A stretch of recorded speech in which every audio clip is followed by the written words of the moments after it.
Bismillahirrahmanirrahim. Assalamualaikum warahmatullahi wabarakatuh. Hai teman-teman, perkenalkan saya mahasiswi Akademi Farmasi Amasi Makassar atas nama Siti Mustalifah Saputri dengan NIM 21104AF dari kelas C21. Hari ini saya akan mempresentasikan mengenai biokimia.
Biokimia itu berasal dari bahasa Yunani yang terdiri dari dua kata.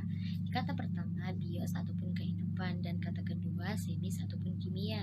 Jadi biokimia bisa diartikan sebagai suatu reaksi kimia, suatu ilmu yang mempelajari reaksi kimia yang terjadi pada jasad hidup, yang mana jasad hidup itu sendiri merupakan kumpulan zat-zat tak hidup yang namun dapat berinteraksi, berbaur dan bereaksi satu sama lain dengan cara dan susunan yang rumit namun terorganisasi dengan rapi. Nah, tujuannya apa? Kita belajar biokimia yang pertama untuk mengetahui sifat senyawa dalam jasad hidup dan senyawa yang diproduksinya, fungsi dan transformasi zat kimia tersebut. Kemudian bagaimana proses transformasi zat kimia dalam kehidupan. Dan ada sejarah biokimia yang berawal dari Paracelsus pada tahun 1493 hingga 1541 yang mengaitkan ilmu kimia dengan ilmu pengobatan dan kesehatan. Kemudian ada Dalton pada tahun 1804 yang mulai mengembangkan era baru dalam bidang kimia analisis kuantitatif, sehingga ahli kimia mengenal dua hal. Yang pertama, senyawa kimia yang terdapat dalam jasad hidup, dan yang kedua ada sintesis dan degradasi senyawa kimia tersebut. Kemudian istilah biokimia itu sendiri telah dikemukakan oleh ahli kimia dari Jerman yaitu bernama Kurt Newberg pada tahun 1903.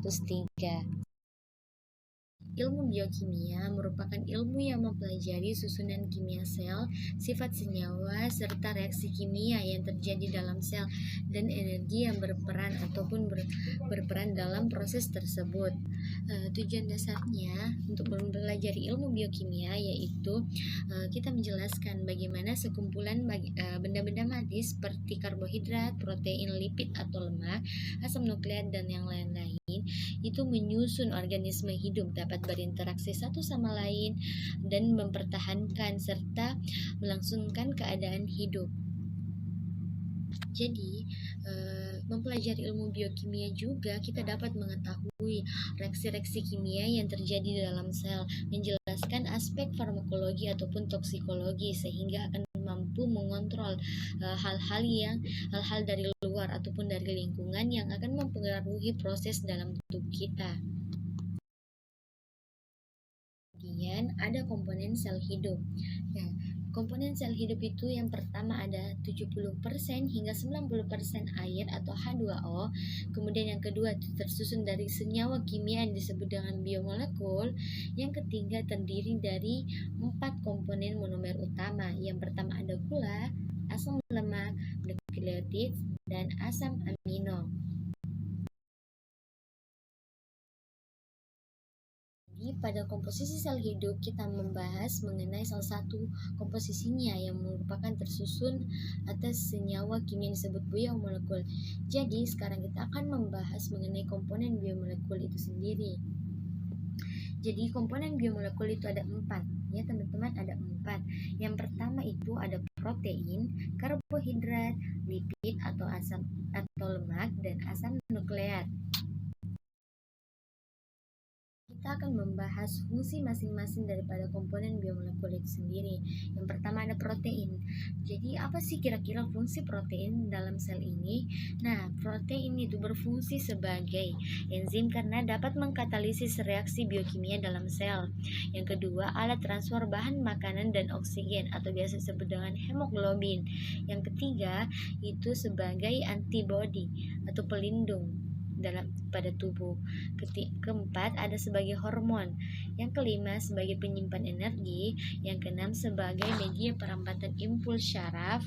Dan keenam sebagai pembawa informasi antar sel. Dan ada karbohidrat.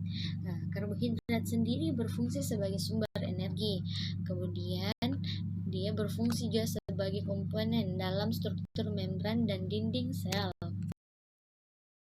Lipid ataupun lemak, yang mana fungsinya itu sebagai struktur membran sel, sebagai sumber energi, dan sebagai hormon, terutama pada hormon steroid yang terdapat pada progesteron dan testosteron.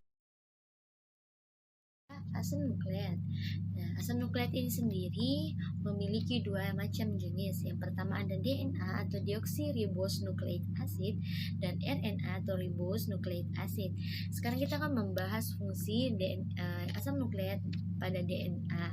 Nah, fungsinya apa? Untuk menyimpan dan mengkodekan informasi genetik dalam tubuh. Nah, struktur DNA ini memungkinkan informasi genetik yang diwariskan oleh orang tua kepada anaknya. Nukleotida adenin, timin, guanin, dan sitosin yang ada dalam DNA hanya akan berpasangan dalam keadaan tertentu. Fungsi asam nukleat pada RNA atau ribosnucleic acid yang pertama itu untuk menciptakan sel-sel baru di dalam tubuh, kemudian menerjemahkan DNA menjadi protein, bertindak sebagai pembawa pesan antara DNA dan ribosom, kemudian terakhir membentuk ribosom untuk memilih asam amino yang tepat untuk membuat protein baru dalam tubuh.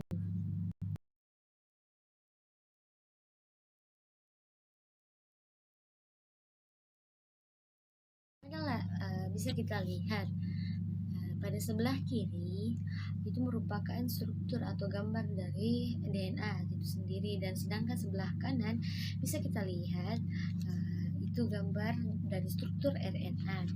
Jadi DNA itu mempunyai 2 helix atau double helix, yang mana setiap helixnya itu tersusun atas 1 basa nitrogen, 1 fosfat, dan 1 gula deoksiribos. atau bisa dikatakan DNA merupakan polimer yang tersusun dari molekul-molekul nukleotida yang saling berkaitan satu sama lain sehingga membentuk rantai polinukleotida yang panjang. Sedangkan RNA atau single helix, dia memiliki single helix atau helix yang ganda, yang mana helixnya ini dia tersusun dari satu gula ribose, satu basa nitrogen, dan satu fosfat. Atau bisa dikatakan RNA merupakan hasil daripada replikasi DNA itu sendiri.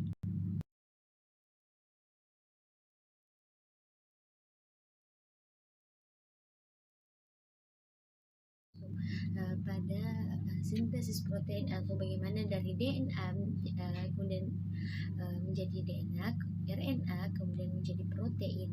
Ya, ada 3 tahap.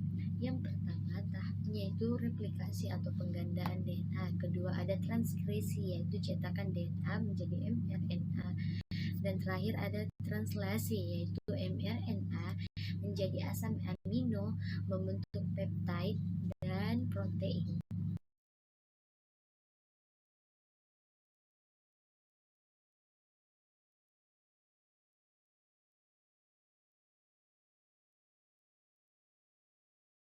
Saja hasil presentasi dari saya, kurang dan lebihnya mohon dimaafkan, dan terima kasih yang telah menonton video saya, dan see you in next my video.